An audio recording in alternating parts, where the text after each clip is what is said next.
Mariana não tinha medo de cair, tinha medo de não levantar. Essa diferença era sutil demais para qualquer pessoa de fora entender, mas para quem viveu a infância inteira vendo o pai levantar depois de cada queda, fazia todo o sentido do mundo. Seu Benedito, que todo mundo na região chamava de Bené, era um domador de cavalo da velha escola, daqueles que não usavam método nenhum além de paciência, silêncio e respeito. Dizia que cavalo bravo não era cavalo com problema, era cavalo com história que ninguém teve calma para ouvir. Mariana cresceu ouvindo isso. Cresceu também vendo o pai sair do pasto com costela quebrada, lábio partido, um joelho que nunca mais dobrou direito depois de uma queda aos 42 anos. Mas viu ele levantar todas as vezes, e foi aprendendo que levantar não era sobre força, era sobre escolha. Aos 27 anos, Mariana era a única peoa contratada como domadora profissional no Rara Santa Verônica, uma das maiores criações de cavalo quarto de milha do interior de São Paulo. 380 hectares de pasto, 52 animais registrados, um galpão de exposição que custou mais do que a cidade inteira sabia, e um nome que circulava nas feiras do setor com o peso de quem tem história longa e dinheiro mais longo ainda. O dono era o coronel Henrique Vasconcelos, 71 anos, um homem de poucos sorrisos e muitas certezas. Tinha construído o Aras com as próprias mãos, ou pelo menos gostava de dizer isso, apesar de todo mundo saber que as mãos que realmente construíram eram de outros. Mas o coronel tinha um dom genuíno que ninguém podia negar. Sabia escolher animal. Tinha olho clínico para linhagem, para conformação, para aquela coisa indefinível que os criadores antigos chamavam de presença, que é quando um cavalo entra no piquete e tudo para olhar. Foi esse olho que o fez comprar o Trovão. O nome já dizia tudo. Quarto de milha de pelagem castanha escura, quase preta na sombra, com uma malha branca no peito que parecia um raio desenhado na pele. 3 anos de idade, genética de campeão, corpo perfeito, temperamento de dinamite. Tinha chegado ao Rara 6 meses antes, vindo de uma criação no Mato Grosso, onde, segundo o negociante, havia sido mal trabalhado desde potro. O que o negociante não disse, e que todo mundo descobriu logo na primeira semana, era que o Trovão tinha aprendido a desconfiar de qualquer coisa que se aproximasse com intenção. 2 domadores tentaram antes de Mariana. O primeiro saiu com o braço numa tipóia e nunca mais voltou. O segundo pediu demissão na tarde do segundo dia. Disse que o cavalo era louco e que não havia método no mundo que domasse aquilo. O coronel Vasconcelos ouviu as notícias com a expressão fechada de quem não aceita ser contradito, nem mesmo pela realidade. Foi seu Dirceu, o capataz de 30 anos de casa, quem falou o nome de Mariana. O coronel hesitou. Não por dúvida na competência dela, porque todo mundo no setor sabia o que Mariana fazia com cavalo difícil. Hesitou porque tinha um princípio antigo, um desses princípios que não aguenta questionamento, só obediência.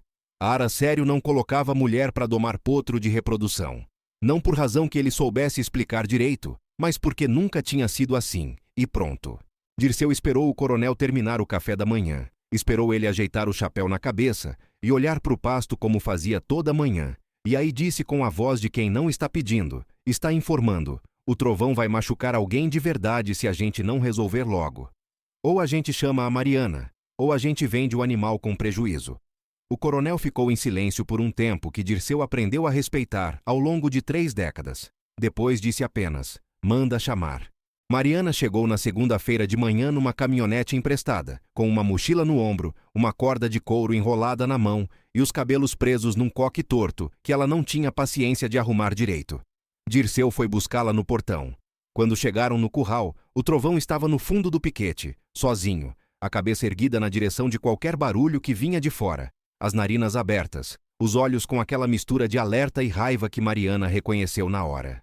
Não era loucura. Era trauma. Ela ficou parada na cerca por 20 minutos sem fazer nada, só olhando. Dirceu foi embora depois de 10, porque tinha serviço. Os outros peões que estavam curiosos foram perdendo o interesse e sumindo. Mariana continuou parada. O Trovão ficou do outro lado do piquete, olhando de volta, as orelhas girando na direção dela, o corpo tenso como mola. Quando ela finalmente se mexeu, foi devagar. Entrou no piquete pelo portão lateral, fechou atrás sem barulho e parou de novo. Não foi em direção ao cavalo. Ficou no canto, de costas para ele, olhando para os morros no horizonte. O Trovão resfolegou forte, deu 2 passos para trás. Parou. Mariana não se virou. Ficaram assim por 40 minutos, Quando ela saiu do piquete, o cavalo estava a 8 metros dela. Não tinha chegado perto, mas tinha chegado mais perto do que chegou de qualquer outro ser humano em 6 meses. Era o começo. Lucas Vasconcelos voltou para o Raras numa sexta-feira de março, que cheirava a chuva antes da hora. Tinha passado 18 meses em São Paulo, terminando a pós-graduação em gestão de agronegócios. Um curso que o pai tinha insistido e que ele tinha feito mais por exaustão de discutir do que por vontade real. Aos 31 anos, Lucas era o tipo de homem que parecia confortável em qualquer lugar, mas não pertencia completamente a lugar nenhum. Na cidade era o cara do interior que não se soltava nas conversas de bar. No Raras era o filho do coronel que tinha ido estudar fora e voltava com ideias que o pai ouvia com paciência calculada e depois ignorava. Chegou com 2 malas e uma caixa de livros que não cabiam na mala. Cumprimentou Dirceu, que estava no portão, e perguntou das novidades. Dirceu foi direto ao ponto, como sempre fazia. O trovão ainda estava difícil, mas a Mariana estava avançando. Lucas não sabia quem era a Mariana. Dirceu explicou. Lucas ouviu com atenção. Quando foi até o curral no fim da tarde, encontrou a cena que ninguém no Raras havia visto nos 6 meses anteriores. O trovão deixando alguém encostar a mão no pescoço. Não era um gesto grande, não era um abraço. Era apenas a palma da mão aberta pousada no lado do pescoço do cavalo, enquanto Mariana falava baixo, tão baixo que Lucas, encostado na cerca a 20 metros, não conseguia ouvir as palavras. O cavalo estava com a cabeça levemente abaixada, a respiração lenta, a orelha inclinada na direção da voz dela. Lucas ficou parado sem perceber que tinha parado. Ficou olhando sem perceber que estava olhando mais tempo do que fazia sentido. Quando Dirceu apareceu do lado dele e disse que o jantar estava pronto, ele levou um segundo para sair de onde estava. Naquela noite, no jantar com o pai, Lucas perguntou sobre a domadora. O coronel respondeu com a expressão de quem está concedendo um elogio, mas não quer que pareça isso. Competente, disse. Trabalha diferente. Demorado demais para o meu gosto, mas o cavalo está cedendo. Lucas perguntou de onde ela era. O coronel disse que era do sul de Minas, filha de um domador antigo já falecido, que tinha crescido em fazenda e aprendido o ofício com o pai desde menina. Lucas perguntou se ia ficar por muito tempo. O coronel olhou para o filho por um segundo e disse que ficaria até o trovão estar pronto. Ponto final. Foi suficiente para Lucas entender que não era para fazer mais perguntas, mas as perguntas ficaram. Mariana sabia que o filho do coronel tinha voltado antes mesmo de alguém contar. Soube porque a dinâmica do Haraz mudou de um jeito sutil que ela conhecia bem. As pessoas ficam um pouco mais alinhadas, um pouco mais atentas quando o herdeiro aparece. Os peões puxam a calça, o capataz fala mais baixo ao telefone, as ordens chegam com mais cuidado nas palavras. Ela não se incomodou. Tinha trabalho demais para se incomodar com coisa de hierarquia. Seu método com o trovão estava funcionando, mas era lento por natureza. Não havia jeito de apressar. O cavalo tinha 3 anos de desconfiança instalada no sistema nervoso como concreto. Cada centímetro conquistado era um centímetro que precisava ser mantido, revisitado, confirmado. Se ela errasse o timing, se forçasse antes da hora, perdia não só o dia, perdia a semana. Ela chegava antes do sol. Ficava no piquete, às vezes sentada no chão, às vezes encostada na cerca, às vezes caminhando em círculos lentos que o cavalo acompanhava com os olhos. Falava. Não sobre nada em especial. Falava do tempo, do cheiro de capim molhado, das garças que pousavam no bebedouro dos fundos toda manhã. A voz importava mais do que as palavras. Era o tom que o trovão ouvia, não o significado. Na segunda semana, o cavalo começou a se aproximar por conta própria. Não chegava perto, mas diminuía a distância. Ficava a 5 metros, a 4. Olhava para ela com aquela expressão de quem ainda não decidiu se confia, mas já está pesando. Mariana nunca estendia a mão primeiro. Esperava. Foi na 13ª sessão que o trovão encostou o focinho no ombro dela pela primeira vez. Um toque rápido, tentativo, como se quisesse confirmar que ela era real. Ela ficou completamente imóvel. Deixou o cavalo cheirar o ombro, o pescoço, o coque torto do cabelo. Ficou lá como uma árvore enquanto o animal decidia por conta própria o que fazer com aquela presença que não recuava nem avançava. Quando o trovão se afastou, Mariana saiu do piquete, foi até o bebedouro dos peões, colocou a cabeça embaixo da torneira e ficou ali por um segundo. Não era calor. Era o alívio de quem atravessou uma ponte sem saber se ela aguentaria o peso. Lucas viu aquilo da janela do escritório, onde estava revisando planilhas de custo que o pai tinha pedido. Ele não devia ter visto, ou melhor, devia ter voltado a olhar para a planilha depois de um segundo, mas não voltou. No dia seguinte, ele foi até o curral. Mariana estava dentro do piquete, de costas para ele, numa das sessões de aproximação com o trovão. Lucas ficou na cerca sem anunciar a presença. O trovão percebeu antes dela. A orelha girou na direção da cerca. O olho foi junto. Mariana seguiu o olhar do cavalo e se virou. Viu o Lucas encostado na madeira com as mãos enfiadas no bolso da calça. Ele disse bom dia com um aceno de cabeça. Ela devolveu o aceno e voltou para o cavalo. Lucas ficou. Não falou mais nada. Ficou lá encostado enquanto ela trabalhava, como se estivesse vendo uma coisa que precisava entender, mas que não tinha pressa de entender. Depois de 20 minutos, ela saiu do piquete. Lucas perguntou quanto tempo ainda levaria. Mariana respondeu sem rodeio. Depende do que o senhor chama de pronto. Ele disse que não era ele quem definia o prazo. Era o pai. Ela disse que sabia. Lucas perguntou o que ela achava. Ela respondeu que o trovão estava bem, estava cedendo, mas que forçar o ritmo ia jogar tudo fora. Que cavalo de trauma não tem atalho. Lucas ficou olhando para ela um segundo a mais do que o necessário para processar a resposta. Depois disse, obrigado, e foi embora. Naquela tarde, Dirceu comentou com Mariana que o filho do coronel tinha passado mais tempo no curral nos últimos 3 dias do que nos 3 anos anteriores juntos. Mariana disse que não era da conta dela e voltou para o trabalho, mas não era verdade que não era da conta dela, porque ela tinha percebido. O coronel Vasconcelos chamou Mariana no escritório na manhã de uma terça-feira da 3ª semana. Era um homem que não sorria em reunião de trabalho. Sentou na cadeira de couro atrás da mesa de madeira escura, cruzou os braços e foi direto. O trovão vai participar de uma exposição em 90 dias. Preciso que esteja pronto para entrar em arena, aceitar cavaleiro e apresentar marcha sem reação. Mariana ouviu, fez a conta na cabeça e disse sem drama que 90 dias era viável se o trabalho continuasse no ritmo atual, sem interferência de terceiros. O coronel perguntou o que ela entendia por interferência de terceiros. Ela disse, pessoas que não conheço o cavalo tentando chegar perto antes da hora, barulho fora de hora no piquete, mudança de rotina sem aviso. O coronel a estudou por 2 segundos, disse que ia orientar a equipe. Mariana agradeceu e levantou para sair. Quando chegou na porta, o coronel falou sem entonação especial. Ouvi que o Lucas tem ficado no curral. Mariana não se virou. Disse que sim, tinha ficado algumas vezes, mas que não tinha interferido. O coronel disse, bem, Mariana saiu. Estava na metade do corredor quando percebeu que o coração estava um pouco mais acelerado do que deveria estar, depois de uma reunião de trabalho. Ignorou. Lucas, por sua vez, estava descobrindo uma coisa inconveniente. Ele encontrava motivo para passar pelo curral toda manhã. A planilha de custo ficava no escritório. A reunião com o veterinário era nos fundos. A vistoria do novo cercado era no pasto leste. Mas o caminho mais curto entre qualquer coisa e qualquer outra coisa no Haras parecia sempre passar pelo piquete do trovão.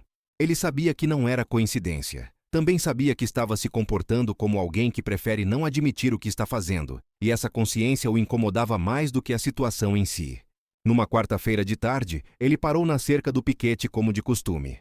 Mariana estava trabalhando com o cavalo com uma manta, acostumando o animal ao peso e ao tato do tecido nas costas. O trovão estava nervoso, dava passos laterais, bufava, mas não fugia. Mariana ficava no eixo, movia a manta com gestos lentos e contínuos, sem recuar quando o cavalo recuava. Lucas ficou vendo por um tempo e depois falou sem pensar. Como você sabia que funcionaria com ele?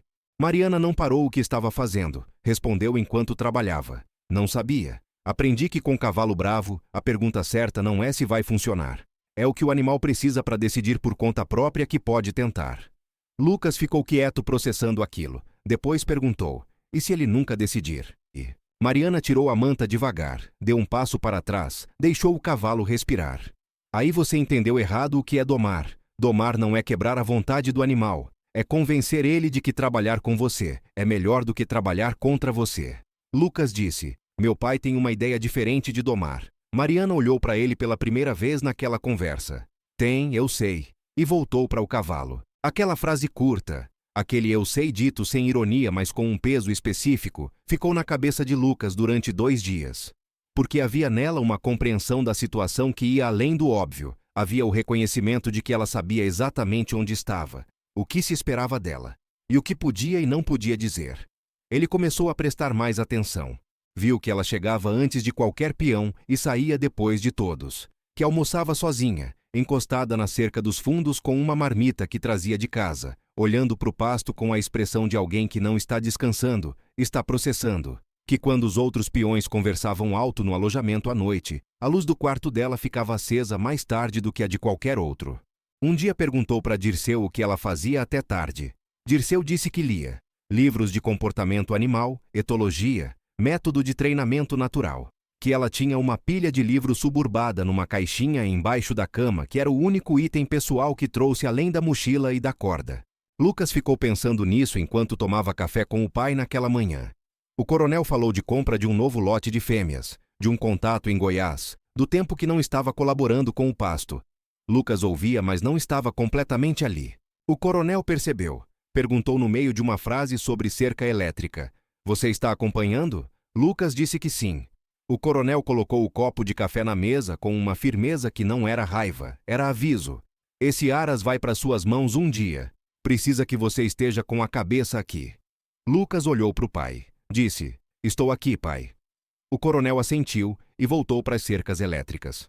Mas a cabeça de Lucas estava no piquete do trovão e nos olhos castanhos de uma domadora que respondia perguntas com mais inteligência do que qualquer pessoa com quem ele tinha estudado por 18 meses em São Paulo.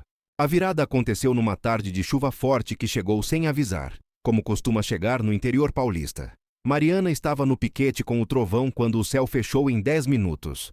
O animal ficou agitado com os trovões, que tinham um jeito de ecoar nos morros que amplificava o barulho. Mariana não saiu. Ficou dentro do piquete debaixo da chuva, falando com o cavalo, a voz constante e baixa, a postura sem pressa, como se a chuva fosse irrelevante. Lucas, que estava vindo do galpão com um guarda-chuva, parou na cerca e ficou olhando. O trovão resfolegava, dava voltas, mas voltava sempre para perto dela. A chuva ensopou a camisa dela, soltou o coque, o cabelo escorreu pelos ombros. Ela continuou. Quando um trovão mais forte sacudiu o ar, o cavalo recuou 2 metros e Mariana avançou 2 metros. Lenta, firme. O trovão ficou parado, trêmulo, e ela chegou até o pescoço dele e pousou a mão. O cavalo ficou imóvel. Lucas sentiu uma coisa no peito que reconheceu como admiração e tentou catalogar como apenas isso. Não conseguiu. Quando a chuva diminuiu, Mariana saiu do piquete e encontrou Lucas do outro lado da cerca. Ele ofereceu o guarda-chuva sem pensar. Ela olhou para ele encharcado também. Olhou para o guarda-chuva e disse, os dois já estamos molhados. Ele disse, verdade. E ficaram ali por um segundo, os dois encharcados, olhando um para o outro sem saber exatamente o que fazer com aquele momento. Ela disse obrigada e foi embora. Lucas ficou parado na cerca até a chuva parar de vez. Foi Dirceu, como sempre, quem percebeu antes de todo mundo. O capataz de 30 anos de casa tinha aquele olho treinado em gente que vem de quem passou a vida administrando conflito em propriedade grande. Viu o padrão. O filho do coronel que não parava no curral mais de 2 minutos antes de março, estava lá todo dia, às vezes 2 vezes. A domadora que não levantava os olhos do trabalho para cumprimentar ninguém, começou a responder perguntas de um jeito que não era exatamente diferente, mas era mais longo. Dirceu não disse nada para ninguém, mas ficou mais atento. O coronel, por sua vez, estava com a atenção em outro lugar. A exposição em 90 dias estava se aproximando e havia uma novidade que complicava o calendário. Um criador de Ribeirão Preto havia entrado em contato querendo comprar o trovão antes da exposição. Oferecia um valor que o coronel tinha dificuldade de ignorar. Não porque precisasse do dinheiro, mas porque não havia recusado proposta boa na vida toda e não estava disposto a começar.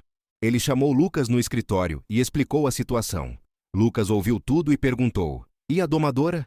O coronel perguntou o que a domadora tinha a ver com a decisão de vender. Lucas disse que ela estava há quase 1 mês trabalhando com o animal, que o progresso era real, que vender agora sem avisar era no mínimo uma falta de consideração. O coronel olhou para o filho por um tempo. Disse, você nunca demonstrou interesse em quem trabalha nessa fazenda antes. Lucas disse que estava demonstrando agora. O coronel não respondeu, mas a expressão dele registrou alguma coisa. Naquela tarde, foi o próprio coronel ao piquete pela primeira vez em semanas. Ficou na cerca olhando Mariana trabalhar. O trovão, que havia mostrado Sela pela primeira vez 3 dias antes sem reação violenta, estava sendo acostumado ao peso de um cavaleiro estático no dorso. Mariana guiava o processo com calma, ajudando o animal a entender que aquele peso não era a ameaça. O coronel ficou por 15 minutos. Quando Mariana saiu do piquete, ele disse sem preâmbulo: "Tenho um comprador interessado no trovão." Ela não demonstrou emoção. Perguntou: "O senhor vai vender?" O coronel disse que estava pensando. Ela disse: "Se o senhor vender antes da exposição, o cavalo vai chegar num lugar novo sem estar completamente pronto.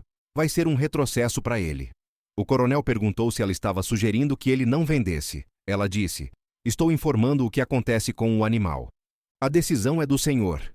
O coronel olhou para ela com uma atenção diferente. Disse: "Você sabe que esse cavalo não é seu." Ela disse: "Sei. Mas enquanto estou sendo paga para trabalhar com ele, o resultado é minha responsabilidade." O coronel ficou em silêncio por tempo suficiente para Mariana entender que a conversa tinha terminado e se virar para ir embora. Antes que ela desse 3 passos, ele disse: "Não vou vender antes da exposição." Ela disse obrigada sem se virar e continuou andando. Lucas descobriu sobre a conversa pela manhã do dia seguinte, quando Dirceu mencionou de passagem. Foi até o escritório e perguntou ao pai o que tinha decidido sobre o trovão. O coronel disse que ia esperar a exposição. Lucas disse que achava certo. O coronel olhou para o filho com aquele olhar que Lucas aprendeu a não interpretar em voz alta, o olhar que avaliava mais coisas do que as palavras estavam dizendo. Disse apenas: "Vai ver as cercas do Pasto Leste." Lucas foi. A conversa entre Mariana e Lucas que mudou as coisas não foi planejada. Aconteceu numa noite de quinta-feira em que ela estava revisando a evolução do trovão num caderno velho, sentada no banco de madeira atrás do alojamento. Lucas apareceu de caminho para Cid depois de uma vistoria tardia e a viu ali. Perguntou se podia sentar. Ela fez um gesto que não era convite, mas não era recusa. Ele sentou. Ficaram em silêncio por um tempo ouvindo os grilos e o som distante do gado no pasto. Lucas perguntou como ela tinha aprendido o que sabia. Mariana fechou o caderno devagar. Disse: "Com meu pai." E depois calada e com a vida. Lucas perguntou do pai. Ela contou com a economia de palavras de quem já processou a dor o suficiente para não precisar mais de narrativa longa. Benedito, domador da velha escola, morreu quando ela tinha 22 anos, infarto no pasto, sozinho numa tarde de agosto. Ela soube 3 horas depois quando foi buscá-lo para o jantar. Lucas ficou quieto. Mariana disse: "Ele tinha um jeito com cavalo bravo que eu nunca vi em mais ninguém." Dizia que a diferença entre um bom domador e um ruim era que o bom conseguia se lembrar como é ter medo de alguma coisa. Porque cavalo bravo não é malvado, é assustado. E assustado e malvado são coisas muito diferentes. Lucas disse: "E o trovão, o que ele tem medo?" Mariana olhou para o horizonte escuro. "De trás, de mão que vem rápido, de barulho sem aviso. Aprendi isso na 2ª semana. Alguém em algum lugar bateu nele com alguma coisa vindo de trás sem ele ver, e ele nunca esqueceu." Lucas perguntou: "Como você tira esse medo?" Ela disse: "Você não tira. Você constrói uma confiança que é maior do que o medo. Que quando a mão vem de trás, ele lembra de todas as vezes que a mão veio de trás e não foi ameaça. Mas isso leva tempo, leva repetição, leva estar lá quando ele decide que vai tentar acreditar." Lucas olhou para ela por um momento. Disse: "Você fala de cavalo, mas parece que está falando de gente." Mariana virou o rosto para ele. Os olhos dela no escuro tinham uma expressão que ele não soube nomear na hora. Ela disse: "Meu pai dizia que quem entende de bicho, entende de gente. São a mesma coisa no fundo." Ficaram em silêncio. Depois ela levantou, disse boa noite e foi para o quarto. Lucas ficou no banco de madeira por mais 20 minutos, ouvindo os grilos. Dirceu chamou Mariana para uma conversa particular na manhã seguinte. Foram até o galpão velho, longe do movimento. O capataz foi direto, como sempre. "Mariana, você é boa no que faz e eu respeito isso. Então vou falar o que não cabe a mim falar, mas que eu sei que ninguém mais vai falar. O coronel Vasconcelos tem um jeito de ver o mundo que tem 70 anos de raiz. Filho do coronel é o herdeiro. Herdeiro casa com quem o pai aprova. E você é uma peoa contratada. Não tô dizendo que você fez algo errado. Tô dizendo que às vezes o fogo começa sem ninguém acender." Mariana ouviu tudo sem interromper. Quando Dirceu terminou, ela disse: "Obrigada, seu Dirceu. Eu sei onde estou." Dirceu assentiu e foi embora. Mariana ficou parada no galpão escuro por 1 minuto. Respirou fundo. Saiu e foi para o piquete. O problema, que ela já sabia antes de Dirceu confirmar em voz alta, era que saber onde está não é o mesmo que não sentir o que sente. E o que ela sentia, que ela ainda não tinha nomeado para si mesma de forma direta, porque nomear tem um peso que não se desfaz depois, era real demais para ignorar e arriscado demais para admitir. Ela foi para o trabalho. Na semana seguinte, o trovão recebeu o cavaleiro pela primeira vez. Mariana pediu para Dirceu ser o primeiro a montar, porque Dirceu era calmo, tinha peso moderado e o cavalo já o conhecia de vista. A montaria durou 3 minutos, foi tensa, mas o animal não derrubou, não se jogou no chão, não entrou em pânico. Ficou rígido, com os músculos como pedra, mas ficou. Quando Dirceu desceu e saiu do piquete, Mariana entrou, foi até o trovão e ficou com a mão no pescoço por um bom tempo. O cavalo respirava rápido, mas deixou. Foi um sim pequeno, mas era um sim. Lucas estava na cerca. Quando ela saiu do piquete, ele disse: "Foi impressionante." Ela disse que era o começo, que ainda tinha muito pela frente. Ele disse que sabia, mas que o começo era impressionante do mesmo jeito. Ela olhou para ele e disse obrigada, mas o obrigado saiu de um lugar mais fundo do que agradecimento por elogio profissional. Ele ouviu a diferença. O coronel chamou os dois no escritório 2 dias depois. Lucas não sabia que Mariana estava sendo chamada também. Entraram pela mesma porta com 30 segundos de diferença. O coronel estava sentado com as mãos cruzadas na mesa e a expressão de reunião importante. Disse sem rodeio: "A exposição é em 53 dias. O comprador de Ribeirão Preto quer ver o animal em arena antes de fechar o negócio definitivo. Vou levar o trovão para um ensaio em 20 dias. Quero que esteja pronto." Mariana disse que 20 dias era possível se tudo corresse bem. O coronel disse: "Corra bem." E depois disse outra coisa, olhando para frente, para a mesa, para lugar nenhum específico. "Lucas vai acompanhar o trabalho de perto daqui para frente. Preciso que ele entenda o processo de valorização do animal antes de assumir a gestão do Raras." Lucas olhou para o pai. Mariana olhou para a mesa. Ninguém disse mais nada que não fosse sobre o trovão. Os 20 dias que se seguiram foram os mais estranhos e os mais intensos da vida de Mariana na fazenda. Lucas passou a estar presente no piquete todas as manhãs como parte oficial do trabalho, não mais como espectador casual. Ela ensinou porque era o que tinha que fazer. Explicou o método, explicou os sinais do cavalo, explicou por que determinadas decisões eram tomadas naquele momento e não noutro. Lucas ouvia com uma atenção que incomodava. Não porque era intrusiva, mas porque era genuína. Ele fazia perguntas que não eram de dono, eram de quem queria entender de verdade. E quando ela respondia, ele não concordava por protocolo. Às vezes discordava, pedia ela para explicar melhor, chegava com uma perspectiva diferente que às vezes fazia sentido e às vezes não, mas que sempre mostrava que ele estava pensando de verdade. Em uma tarde, trabalhando com o trovão numa transição de marcha, o cavalo deu uma resposta inesperada a um sinal, e Lucas antecipou o movimento certo antes de ela dar a instrução. Ela parou e olhou para ele. Ele disse sem arrogância: "Eu vi o sinal que você me ensinou ontem." Ela ficou olhando por um segundo e disse: "Você aprende rápido." Ele disse: "Tenho uma boa professora." Mariana se virou para o cavalo antes que o rosto entregasse alguma coisa. Numa quinta-feira à noite, faltando 6 dias para o ensaio, Mariana encontrou uma situação no piquete que não esperava. O trovão estava inquieto, se movendo em círculos, a respiração alterada, suando mais do que o esforço justificava. Ela ficou com ele por 1 hora, tentando entender. Chamou o veterinário do Raras, que veio, examinou e disse que era cólica leve, provavelmente de estresse, que havia risco de agravar se o animal não se acalmasse. Mariana ficou no piquete. Não foi jantar, não foi dormir.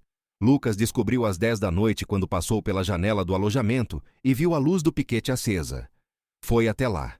Encontrou ela sentada no chão dentro do piquete, encostada na parede, com o trovão de pé do lado, a cabeça abaixada perto do ombro dela. Ele entrou.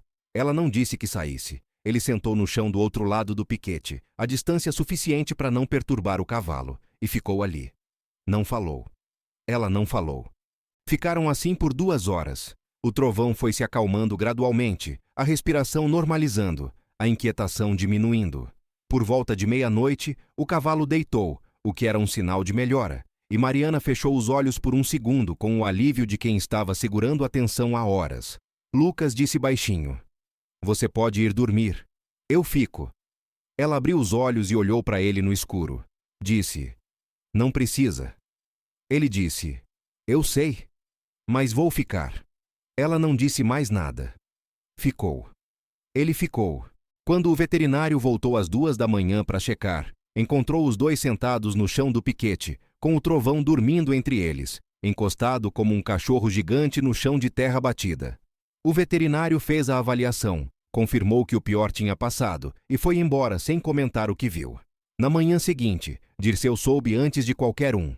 Não disse nada. O ensaio aconteceu numa fazenda vizinha que tinha a arena coberta. Mariana guiou o trovão em arena pela primeira vez com um cavaleiro profissional que o coronel havia contratado especificamente para o ensaio, um homem experiente que conhecia o método dela e seguiu as instruções à risca. O cavalo entrou na arena com os músculos tensos e as orelhas girando em todas as direções, processando o novo ambiente. Mariana ficou fora da arena, mas dentro do campo de visão do animal. O trovão a procurou com os olhos, encontrou e acalmou o suficiente.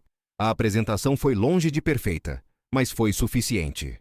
O comprador de Ribeirão Preto, um homem quieto de chapéu de palha e olho treinado, ficou do lado de fora da cerca e não disse nada até o final. Quando o cavaleiro desceu, ele virou para o coronel e disse: O cavalo tem potencial. Ainda tem trabalho pela frente, mas tem potencial. O coronel disse: Tem. Na volta, no caminhão de transporte, Mariana viajou na carroceria com o trovão, como sempre fazia depois de qualquer deslocamento. Lucas viajou na cabine e ficou olhando pelo espelho retrovisor, o trailer fechado no pensamento do que estava dentro. Na semana seguinte, o coronel chamou Lucas no escritório e fechou a porta. Quando Lucas sentou, o pai ficou em pé na janela olhando para o pasto por um tempo antes de falar. Disse: Eu não sou cego, Lucas. Lucas não respondeu. O coronel continuou, ainda de costas. Essa fazenda tem nome, tem história, tem responsabilidade. Você sabe disso. Lucas disse que sabia. O coronel disse: E você sabe o que eu espero de você nessa fazenda. Lucas disse que sabia. O coronel se virou, disse: Então me diz o que está pensando. Lucas ficou olhando para o pai por um tempo que foi honesto demais para ser confortável. Disse: Estou pensando que aprendi mais sobre essa fazenda nas últimas semanas do que nos 18 meses fora. Estou pensando que o trovão é o cavalo mais impressionante que temos e que ele chegou a esse ponto porque alguém teve paciência quando eu teria desistido. E estou pensando que o que eu sinto não é da conta da fazenda, é minha conta, mas que não estou disposto a fingir que não sinto. O coronel ficou em silêncio por um tempo longo. Disse: Ela sabe o que você sente? Lucas disse: Não. O coronel disse: Então por que você me disse antes de dizer para ela? Lucas não tinha resposta para isso. O coronel olhou para o filho com uma expressão que Lucas não sabia catalogar, porque não era a expressão do pai autoritário. Era uma expressão mais antiga e mais cansada. Disse: Seu avô era filho de peão.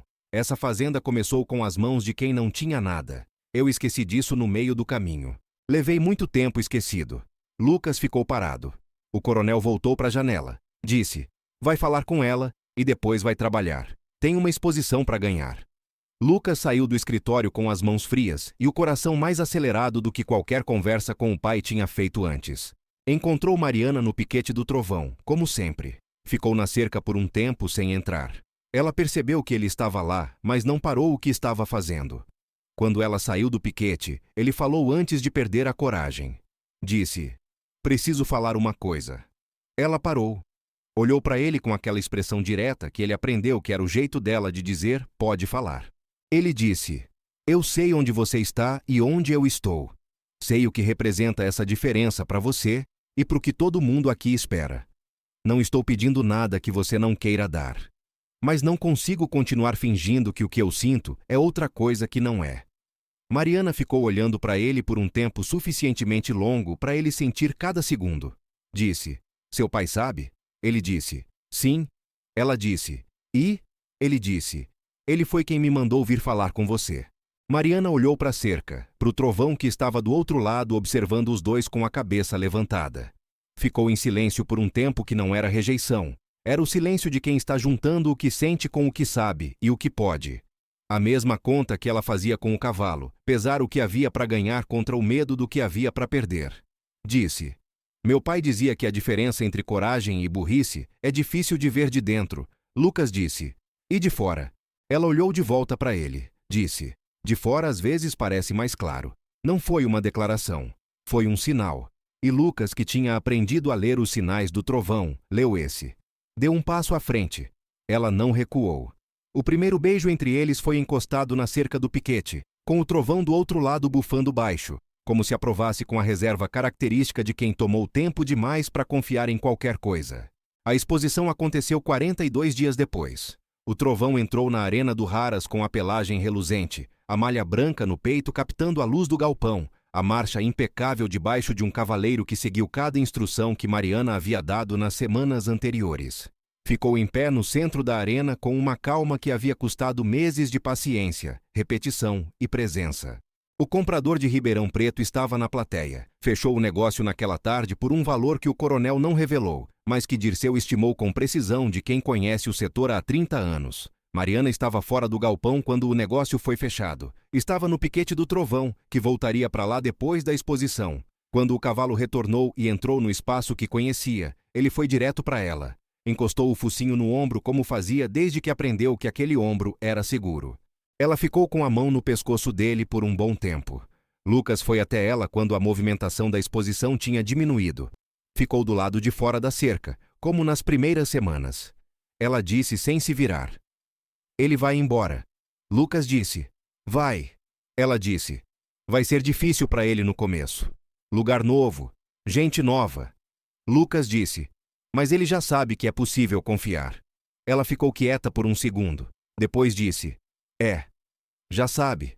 O coronel Henrique Vasconcelos apareceu na cerca um tempo depois, com o café da manhã na mão que era o terceiro do dia, sinal de que estava contente. Ficou do lado de fora olhando para o trovão.